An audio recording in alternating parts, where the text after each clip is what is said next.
की जाना चाहते हैं, संसार के बाद अगर आप अनंत जीवन में प्रवेश करना चाहते हैं, तो आपको परमेश्वर के वचन की समझ में होनी चाहिए।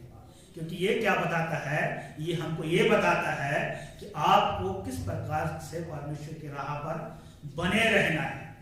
ये हमको ये बताता है कि आपको अनंत जीवन में कैसे प्रवेश करना है। ये हमको ये बताता है कि परमेश्वर के साथ चलने का सही तरीका क्या है। यह हमको ये बताता है कि अगर आपने गलती कर दी है तो आपको किस प्रकार से पश्चाताप करना है। सॉरी बोलना काफी नहीं होता। एग्जाम्पल के लिए मैंने साइमन भाई के विरुद्ध गलती कर दी, या मैंने जो है कि कमल के विरुद्ध गलती कर दी, और मैं आके आशा से माफी मांग रहा हूं कि आशा बहन मुझे माफ कर दीजिए क्योंकि मैंने कमल को क्या कर दिया, गलत बोल दिया। क्या सही तरीका है? सही तरीका यह है कि मैंने कमल के विरुद्ध गलती की है, मुझे कमल के सामने जाके माफी मांगनी है। मैंने अगर साइमन भाई के विरुद्ध गलती की है, मैं साइमन भाई के सामने जाके माफी मांगनी है। क्यों? क्योंकि मैंने उनके विरुद्ध गलती की है। जब आप पाप करते हैं तो आप परमेश्वर के विरुद्ध गलती करते हैं, और आपको परमेश्वर के सामने जाकर क्या करना चाहिए?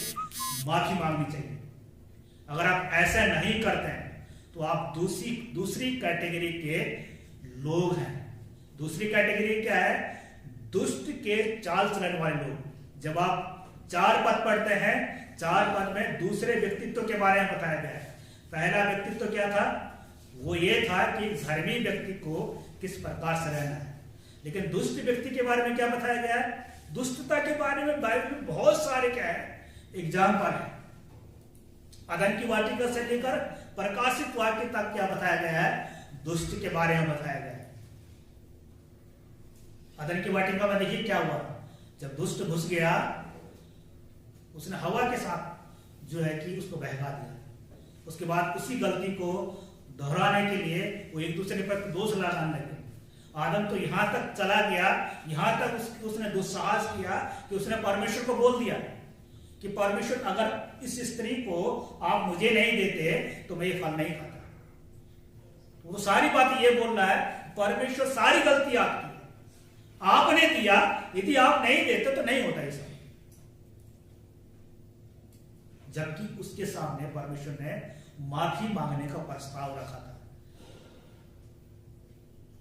क्या तूने वो फल खाया जो मैंने तुझे खाने के लिए मना किया गया था? यहां परमेश्वर ने उसके सामने एक चुनाव रखा था कि वो जाके बोले कि प्रभु मुझे माफ कर दीजिए, मेरे से गलती हो गई।